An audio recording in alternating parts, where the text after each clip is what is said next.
Hey folks, it's Greg and Janet with Strange RV Tours. We'd like to welcome you to another episode of our tour of historic properties in Goldfield, Nevada. Let's get started.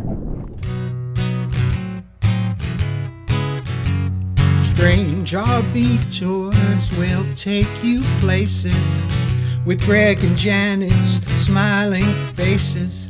You might see a crazy flavored soda review or some tips to fix your RV too.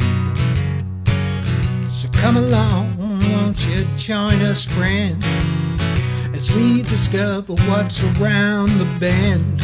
Just sit right back in your easy chair. Strange RV Tours is on the air.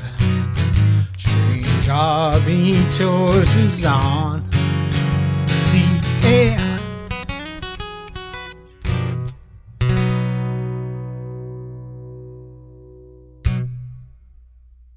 Alright, this home in front of me on Crook Avenue, 701 Crook Avenue in Goldfield, Nevada, is the Charles S. Sprague House, also known as the Gables. It was built in 1907. Sprague came to Goldfield in December of 1905 with an established reputation as a prominent newspaperman from Colorado. In January 1906, he purchased the Goldfield News and developed the paper into one of the most successful businesses in the district. At this house here, the Gables, his wife, Mrs. Blanche Sprague, founded the Nevada branch of the Daughters of the American Revolution in 1910. She was also a member of the Mayflower Society. Almost looks like a Swiss type of home. Very neat property though. On the side of the home it says the Gables, the home of Blanche Sprague, organizing regent of Nevada, February 12th, 1910.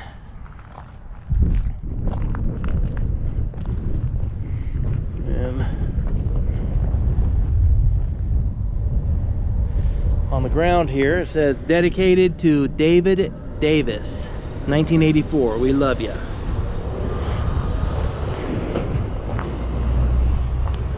This is one of the historic properties in Goldfield, Nevada. And once again, like I said, there's another bathtub sitting out there. Almost every house here has a bathtub sitting outside somewhere. Look at those old cars. Beautiful. And this next house here, next door, it's a historic property also. It's built in 1906.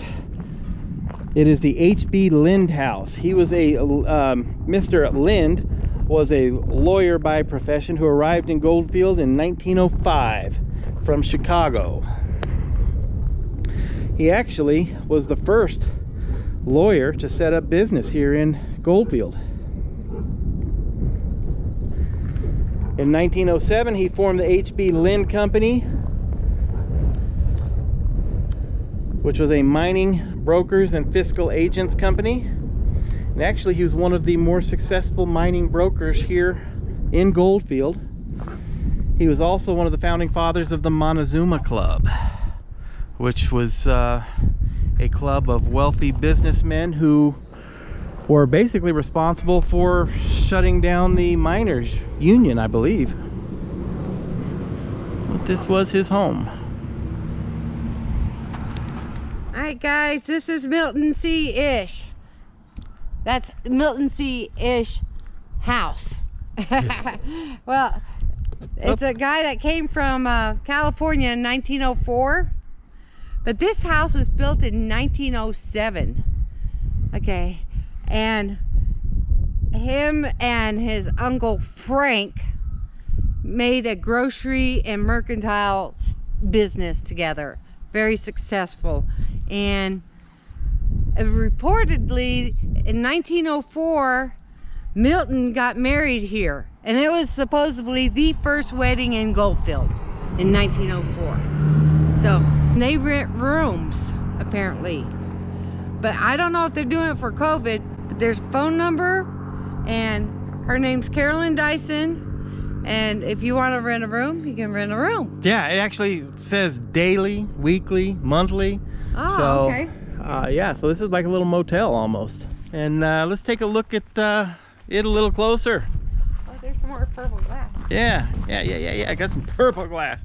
Anytime you see purple glass like this, you know it's from before 1940. Because in 1940, the government started needing magnesium, which is what turns those glass purple. Okay, see if we can see the inside of the ish house.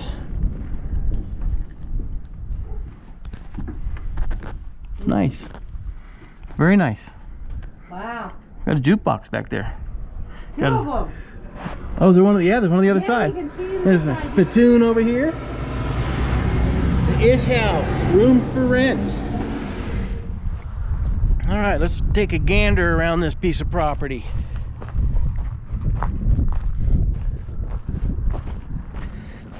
Wow. We found this old train here. It's like old, I don't know what that train would be used for. That's a little bitty train. From the road, I thought it was going to be a narrow gauge rail, but I don't think it is. In fact, that's just strange. The main wheels sit on top of the rails instead of inside of them. And it's got other wheels that can drop down, I guess. I wonder what this train was used for. I wonder what it used to say on there. Probably said Barnum and Bailey Circus. Something like that. Yeah, that's what it looks like, but it may have been used in a mine. I don't know.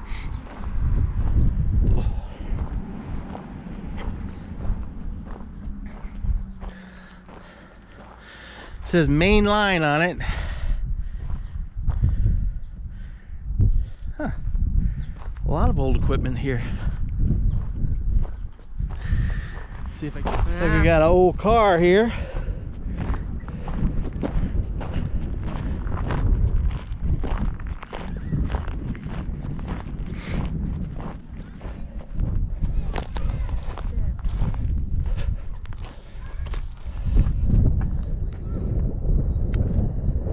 No idea what kind of car that was, but Look, it's all wood. It's not a real car. it may have been the frame was at one time.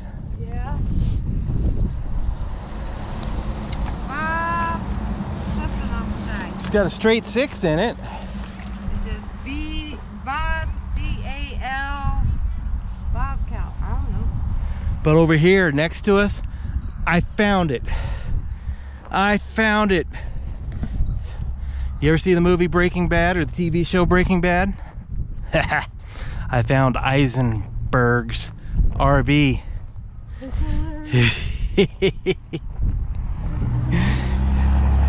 That's awesome.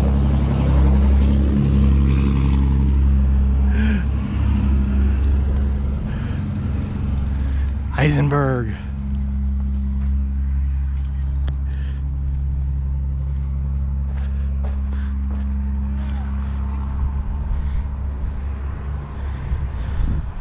Hope they're not cooking up the goods inside right now. All right, this property right here has somebody living in it, so we're not going to get too close to it. I don't want to disturb them. But this is 375 Bellevue in Goldfield, Nevada. It's a historic home, and let me tell you a little bit about it. Built in June of 1906. This is the Herbert T. Cook House. He built this home shortly after he got married. He was the brother of Goldfield banker John S. Cook. The house was actually moved here from East Crook Avenue to its present location in 1969. Cook's untimely death in June of 1908 cut short his career in Goldfield. But the banking system in central Nevada, which he helped build, continued to survive until 1932. All right, this beautiful property in front of us was built in 1908 by Thomas G. Lockhart. Lockhart was one of the most successful and well-respected mining pioneers in the Goldfield district. He came to Goldfield from Tonopah around 1903 and was able to purchase the controlling interest in the highly successful Florence mine. estimated to have a total production of $9 million. The Florence mine was the only large producing mine that was not absorbed by the Goldfield Consolidated Mine Company. So this gentleman here was a multimillionaire. And it looks like they're doing some work to the home, trying to refurbish it, to save it. Beautiful home though. This historic home in Goldfield is located on 5th Avenue. It is the Charles Klein Frank L. Beard house. It was built in the fall of 1908 by local masonry contractor Charles Klein. In 1913, Charles Klein sold the home to longtime Goldfield resident Frank L. Beard, who lived in this home was a resident of Goldfield from 1907 until his death in 1945.